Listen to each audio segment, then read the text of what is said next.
still me, David, still One Up Gaming, still episode 354. We'll have a quick go through some of the news that's been out this week. I will just go through this. So, first bit of news that we have, Xbox Series S with 1TB SSD in carbon black was unveiled at the Xbox Showcase. So it's going to be released on the 1st of September, so just in time for Starfield, which will release on the 6th of September.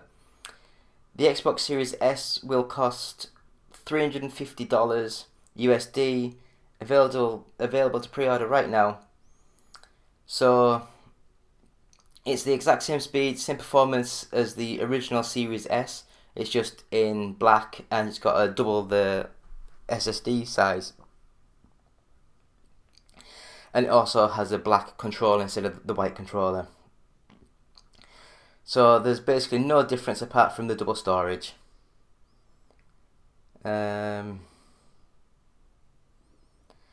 you can now buy the Western Digital expansion. So for the 500 gigabytes it's $79.99, or for 1TB it's $150. So the Xbox Series S isn't a terrible deal if you're looking for more storage, as long as you don't mind the lack of a disk drive. With the announcements, Phil Spencer also mentioned that Xbox has increased shipments of the Xbox Series X to meet demand. So, what do you guys think? Do you think that the Xbox is finally going to be able to find in shops like the PlayStation 5's slightly getting there now? You can walk into a shop and buy it. I don't know, but I guess we'll find out soon, won't we? So next bit of news, we have Forza Motorsport finally gets an official release date. So after first being announced in 2020, Forza Motorsport finally has an official release date of October the 10th, 2023. It's a follow-up to 2017's Forza Motorsport 7, and the release date announcement arrived alongside a new gameplay trailer that showed off more of the game's detailed cars, adding in the Cadillac V-Series R and the Corvette E-Ray for the first time. This new entry from Turn 10 Studios is said to feature a generational leap in immersion that will be achieved by real-time ray tracing, improved physics and vehicle destruction, and a full day-night cycle and weather system. We got our first look at true gameplay from Forza Motorsport in 2022. In early 2023, we learned that the game will have over 500 cars to collect and race, with over 100 of those being brand new to the series. There will also be more than 800 unique upgrades to make those cars even better. Yeah. So Forza Motorsport. I mean, I do love the Motorsport series. I love more on-track based rather than the Horizon sort of series. But I don't know. Have I just sort of lost interest in some of these games? I mean, I've got Gran Turismo 7. I've never played that, but we'll see. So next bit of news. Payday 3 gets a release date and is headed straight to Game Pass. Payday 3 officially has a release date and it's headed to Game Pass on September 21st. During the Xbox Game Showcase, Starbreeze Studios showed off another look at the action-packed Payday 3 and announced it's a day one release on Game Pass. The trailer shows off more of the series' classic action-packed co-op first-person shooter gameplay, with the original Payday crew and their masks returning once more to the franchise. Adding to the press release from Starbreeze, the Payday gang with New York unknown appears. Yeah, I've never played Payday. I've never played Payday 2, so I don't know. It looked alright. All these sort of games, they look nice. They're always looking nice, don't they? But I guess we'll see. The proof is in the pudding, as they say. So not long to wait until we see what Sea of Thieves announces Monkey Island crossover at the Xbox Showcase. So Sea of Thieves is finally meeting up with another big pirate, Guybrush Threepwood. Is it Threepwood? So Xbox revealed more details about the collaboration with Lucasfilm Games. That still sounds weird. Lucasfilm Games. Wasn't it just Lucas Games?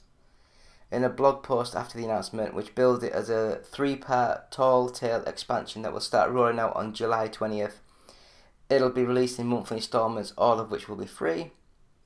Officially titled The Legend of Monkey Island, the expansion will feature characters including Guybrush Threepwood, Elaine, LeChuck, Murray the Demonic Talking Skull, and voice actors from the classic adventure series. You'll get to visit freely explorable versions of both Melee Island and Monkey Island, solving puzzles in a point-and-click style adapted for Sea of Thieves first-person view. God damn! And it'll all take place in the Sea of the Damned, so you'll have no interruptions from other players as you relive the iconic series in a brand new way. Yeah, I've never played Sea of Thieves either. I'm not a big multiplayer focused sort of game. I don't know. I just don't find them interesting. It's just me. I'm weird. So I guess we'll go to the next bit of news, and that is that Star Wars Outlaws officially revealed at the Xbox Game Show.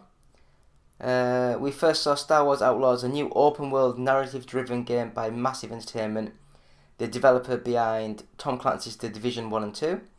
While we did not get any gameplay shown at today's showcase, we will have long to wait as the trailers end revealed that the company plans to provide a full gameplay walkthrough at tomorrow's Ubisoft Forward event.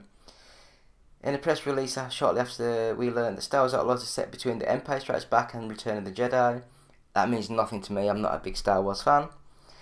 Mentions that players will control Kay Vess, no idea, who along with her friend Nyx, no idea, attempt one of the greatest heists in Outer Rim has ever seen. Just making up words now. More interestingly, the press release tells us that Star Wars Outlaws is the first open-world Star Wars game with Lucasfilm Games VP Douglas Riley, noting that Star Wars Outlaws will be an action-adventure story filled with characters and planets both new and well-known to the Star Wars galaxy. Of course it'll have old characters, that's what the bloody franchise has lived on for these years. Anyway, there was gameplay shown the next day, and yes, it looks nice, but I'm just not so sure. Is this going to be another one of these sort of games that everyone goes on about and then it just tends up being not very good? Or is it going to be actually a really good game? We'll find out in, I guess, next year. So the next bit of news is Fable officially revealed at the Xbox Showcase. Fable fans have been waiting ever so impatiently for any news on the next-gen reboot of the beloved fantasy RPG franchise. And 2023's Xbox Games Showcase has finally delivered with a reveal courtesy of the IT crowd's Richard Ayoade. I like the way the Americans, they only think that him as the IT crowd. He does loads of stuff. I love him. Well, then again, the IT crowd was probably one of my favourite TV shows of the last 20 years now. It's old. So Xbox began teasing Fable's appearance at its showcase at the end of May, and we finally got to see gameplay, combat, and the classic Fable humour, as well as teasers of plot including giants, vegetables, and sandwiches. Ayoade seems to be in Fable in the role of Dave, a vegetable enthusiast, a giant one that the player climbs a beanstalk to confront. We'll have to wait for more details on that one. Unfortunately, we didn't get to see a release date for it today, but like Xbox's other first-party offerings, it will eventually be on Game Pass day 1. Yeah. I don't know, I wasn't massively impressed with the trailer. I really wasn't. But I guess that's just me. I guess I'm old and jaded and I just don't care about games anymore. So we'll go into the next bit of news, and that one is, my friends, Superman Legacy will reportedly introduce the Authority Superior Team. I've no idea what that is. Certain members of the Authority Superior Team that is also set to get its own standalone film. I've never heard of him. As reported by THR, Superman Legacy, the film that is set to kick off James Gunn and Peter Safran's new DCU, is gearing up for some screen tests in the near future, alongside expected roles like Clark Kent, Lois Lane and Lex Luthor. Part of the test, THR also notes members of supergroup The Authority, which are to be introduced in the movie, will be cast after. Those familiar with The Authority, no idea, was one of the films announced as part of DCU's Chapter 1 Gods and Monsters. While not much is known about the film, it looks to bring Wildstorm characters into the DCU, who believe the only way to fix the broken world is to take things into their own hands. Gunn also previously said the Authority film would be a very different kind of superhero story. Is it going to tell you who is in the Authority group? Brutal group of superheroes, valued successful mission above all else.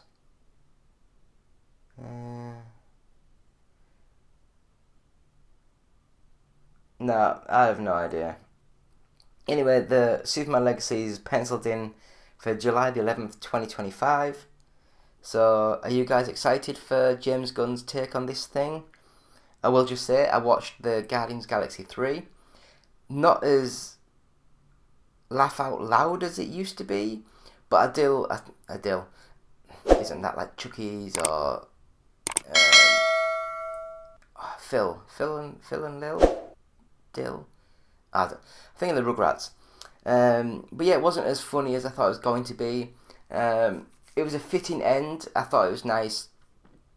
I just don't like the way that they have a nice end of the movies, and then it sort of says at the end, and they will return in the future. So no, just let them. I know it's money, but I guess they can just pass the mantle on to certain other people. We will go into the next bit of news. So yeah, leave comments if you're interested in these Superman movies, if you're interested in the DCU, if you're a Marvel fan, let me know. I'm quite interested. Now, don't get me wrong, I enjoy some of the movies, but they're just a bit boring. Anyway, Sonic Superstars developers explain why they're finally abandoning Green Hill Zone. For the past few years, the Sonic franchise had a Green Hill Zone problem. The opening level to 1991's original Sonic is certainly iconic, but it seems like the blue blur was returning to Green Hill just as often as Star Wars revisits Tatooine. Why do they keep going about Star Wars? I hate Star Wars. Sonic fans played through levels set in Green Hill Zone in 2011's Sonic Generations, Sonic Forces and Sonic Mania in 2017, and last year's Sonic Origins and Sonic Frontiers. But in Sonic Superstars, the newly announced side-scrolling game with 3D graphics and 4-player co-op, the series is finally speeding away from the classic levels, as we've seen time and time again.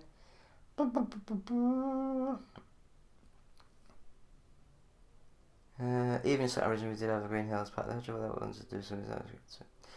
New to go in there and create these brand new islands that you get to explore as Sonic. We wanted to take Sonic to the new North Star Islands and have Sonic run in these new environment. So we wanted to new places, blah blah blah. Yep, so no Green Hill Zone, no chemical plant, which is good. No levels you've seen in prior 2D Sonic games. That being said, Sonic Superstars is set to return. Yeah. What do you guys think? Do you like Sonic? Do you like the 2D style things? I'm not too sure, to be honest. I like these sort of games, but it needs to be like a $20, $30 sort of game, doesn't it? It can't be like a full $60 game. It's just wrong. Next up. So, Logitech is axing the Blue microphone brand. So basically, like I have a Blue Snowball, and I've used it for, it's like 10 years now, I'd ever guess. It still works. It's still working nicely, I think. It's not white anymore. It's more of a cream colour. The sticker oh god, it's coming off slightly, but it still works perfectly fine. So they also have like the Blue Yeti. So the merging of the Blue microphones. Logitech explained it will keep the Blue name to describe Logitech's technology such as Blue Voice, Logitech's microphone technology. More interestingly, the tweet also notes that Logitech is also planning to merge its Astro Gaming and Logitech creators brands and sell these products under the Logitech G brand. Logitech noted on Reddit that Astro brand will continue to live. So Logitech, what do you guys think? I've loved my little Blue microphone. Do you guys use Blue microphones or anything? Or is it just a company that owns that many different brands, they're just merging everything into one? So instead of it being like a Blue microphone, like a Blue Snowball, it'll be the Logitech Snowball. I don't think it'll make too much difference as long as it's still decent technology inside. So we'll go to the next bit of news, and that is Netflix reportedly sees a spike in sign-ups following password sharing crackdown. The week following Netflix's infamous May 23 password sharing crackdown saw the stream experience 4 of the largest days of subscriber growth in the past 4.5 years, according to analytics. Netflix had the 4 single largest days of US user acquisition in the 4.5 years that Antenna has been measuring the streaming service. Based on the most current data available, Netflix saw almost 100,000 daily sign-ups on both May 26th and May 27th. Netflix revealed back in February it was planning a broad rollout of a new policy that would prevent users from sharing passwords between households in the US and other territories. On May 23rd, the streaming giant began its offensive. Yeah, I don't know. Do you guys use Netflix? Because I don't. I can't afford it. I'm a poor little boy and I can't afford much. But, yeah. I mean, I do understand. What is it, about £8, £10 a month, something like that. It's not nothing. And then if you're in the UK, you have to have your sort of TV license, and you have to have all your Sky stuff, you have to have your broadband stuff, you have to have all your TV stuff, and everything all gets added on together. Then you have your Netflix subscription, then you have your Amazon Prime subscription, you have your Disney Plus subscription, and it just all goes loads and loads and loads. So next bit of news, Star Trek Infinite is a new grand strategy game from Paradox. I always used to love Paradox because I used to call them a paradox. Paradox has announced a new strategy game set in the Star Trek universe. Star Trek Infinite is developed by Quantum League maker Nimble Giant Entertainment and was revealed during Summer Game Fest. The teaser trailer shows a Federation fleet approach the Borg. Art shows famous Star Trek creators such as Captain Picard, Dukat, and Gowron. A full reveal is set to be June 16th, aka Picard Day. Nimble Giant is best known for its work on 2016's Master of Orion, which according to Netflix, according to IGN, built on a moderately successful but bland execution of the inside-the-box formula, which that means nothing to me. Other releases include the aforementioned Quantum League and Champion of Reganum. Paradox, for its part, has built a name for itself in the strategy space. So, yeah, are you guys excited to see a new Star Trek game? Because some of the Star Trek stuff's not best, but I do enjoy some of the stuff.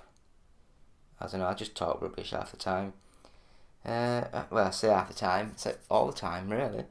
So, next bit of news, Spider-Man 2 PS5 release date revealed during the Summer Game Fest. Spider-Man 2 launches on October the 20th on PS5. Insomniac announced during Game Fest. One of the game's big mysteries is the identity of Venom. Insomniac wouldn't say who is behind the famous anti-hero, but did rule out Eddie Brock. In Spider-Man 2, you play as both Peter Parker and Miles Morales. You control both Spider-Man at different points of the campaign, but in open world, You can switch nearly instantly between them as you explore Manhattan, Queens and Brooklyn. Both Spider-Men have stories and missions in the world exclusive to each of them. Confirmed villains include the aforementioned Venom, Lizard and Kraven. Each character's arm represents their new abilities. Peter with his symbiote. Miles has his evolved bioelectric venom powers. Oh, so he's Venom as well, is he? I don't know. If you pre-order any version, you get the early unlock of the Arcanite suit for Peter and 3 additional colour variants. An early unlock Shadow Spider suit for Miles and 3 additional colour variants. An early unlock Web Grabber gadget and 3 oh god. Does anyone really care about all this sort of weird stuff that you get? But yeah, Spider-Man 2 is coming out soon. So what do you guys think of Spider-Man? Is it one of these games that everyone loves, or is it a game that we did love back in the when there was nothing to play on the PlayStation 5, and now that there's a few more games, is it going to be a little bit stilted? But we'll see what we will see.